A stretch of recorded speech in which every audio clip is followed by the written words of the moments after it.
Warahmatullahi wabarakatuh. Perkenalkan, nama saya Ramdan Yadirisron dengan NPM 201244 dari Prodi Manajemen Kepariwisataan. Pada kesempatan kali ini, saya akan mempresentasikan teori lama yang digantikan dengan teori yang baru. Pertama, yaitu teori spontanitas digantikan dengan teori biogenesis. Teori spontanitas adalah teori yang menyatakan bahwa makhluk hidup muncul secara spontan. Teori spontanitas merupakan bagian dari teori abiogenesis yang menyatakan bahwa makhluk hidup berasal dari benda mati.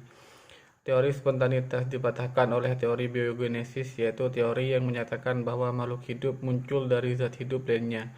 Teori spontanitas atau abiogenesis adalah teori yang menyatakan bahwa makhluk hidup muncul secara spontan. Teori ini dicetuskan oleh Aristoteles di abad keempat sebelum Masehi. Aristoteles menyangka bahwa belut berasal dari lumpur, ikan berasal dari air, dan cacing berasal dari tanah. Teori ini masih dikembangkan dan dipercaya sampai abad ke-17 Masehi. Aristoteles adalah orang yang pertama kali meneliti tentang teori abiogenesis ini. Aristoteles mencetuskan generatio spontanea, yang artinya makhluk hidup muncul secara spontan. Misalnya belut berasal dari lumpur, ikan dari air, dan cacing dari tanah.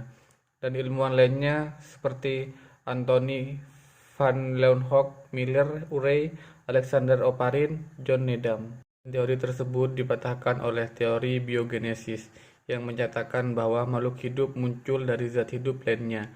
Teori biogenesis ini sangat bertentangan dengan teori abiogenesis.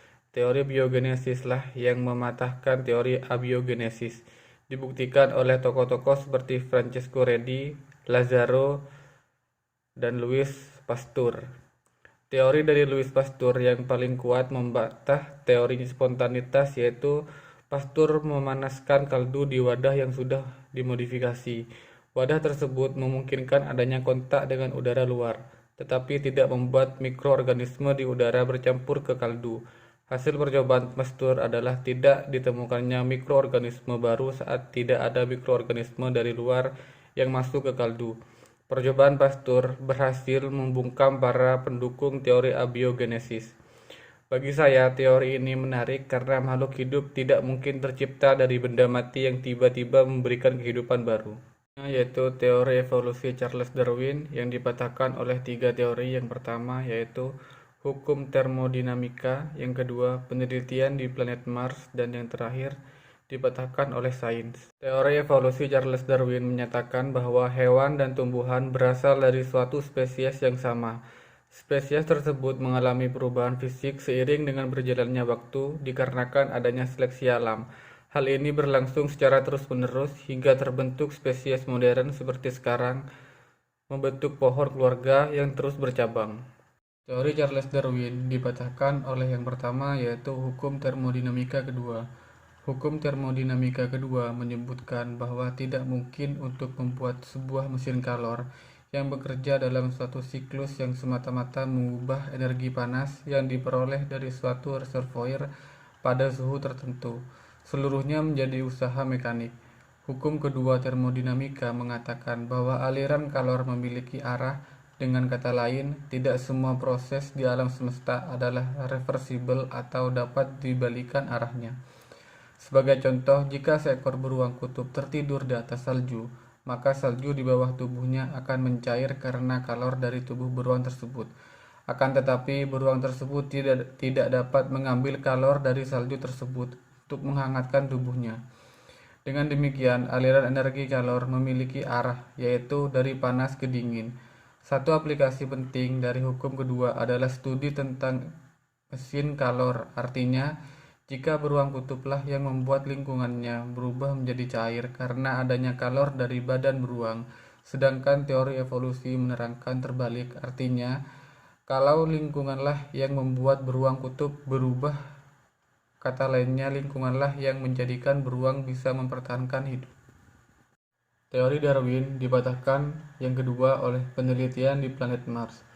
NASA di tahun 2004 sudah mengumumkan hasil penelitiannya tentang planet Mars melalui dua teknologi pesawat Spirit dan Opportunity. Hasil penelitian dan pengkajian eksplorasi tanah planet Mars membuktikan kalau di planet itu ada tanda-tanda bekas jalur sungai yang mengalir. Penemuan juga menyebutkan bahwa air pernah berlimpah di permukaan planet Mars. Tapi anehnya, NASA belum menemukan jejak rekam adanya tanda-tanda kehidupan masa lalu atau sekarang di planet Mars. Padahal kalau menurut teori evolusi, Mars sangat cocok untuk terbentuknya sebuah kehidupan karena suasananya yang mendukung dengan adanya air. Planet ini memiliki semua percikan kehidupan yang dibutuhkan makhluk untuk hidup. Namun nyatanya tidak ada kehidupan di planet Mars. Lembah bekas sungai tidak menunjukkan adanya vegetasi atau pohon. Tanahnya juga tidak terbukti memendam fosil atau organisme. Teori ketiga yang mematahkan teori Darwin yaitu oleh sains. Teori evolusi menyatakan bahwa faktor lingkungan dapat menyebabkan perubahan kecil pada keturunannya dalam rantai evolusi. Namun pengalaman lingkungan dari sang ibu tidak dapat mengubah kromosom dalam telur dan tidak memiliki efek atau pengaruh apapun pada anaknya. Jadi, sebagai contoh gambaran, seorang ibu yang hamil di Hiroshima tahun 1945 dan terkena radiasi nuklir atau bom atom yang diledakkan di sana, maka anaknya pasti akan tetap seorang manusia yang sama dengan ibu bapaknya. Radiasi nuklir adalah gangguan terhebat dari lingkungan. Apakah karena nuklir ada bayi yang dilahirkan mirip kera, misalnya, dan tidak ada fakta atau bukti bahwa spesies dapat mengubah jumlah kromosom dalam DNA. Jumlah kromosom dalam setiap jenis spesies adalah tetap. Ini membuktikan kalau seorang laki-laki atau manusia tentunya tidak akan pernah bisa mendapatkan keturunan bila kawin dengan seekor kera betina. Teori ini menarik bagi saya dengan alasan mulai dari teori pertama yang membahas bahwa manusia berasal dari spesies yang sama, yang bisa saja berarti manusia memiliki nenek moyang kera. Makhluk hidup juga dapat berubah bentuk karena alam.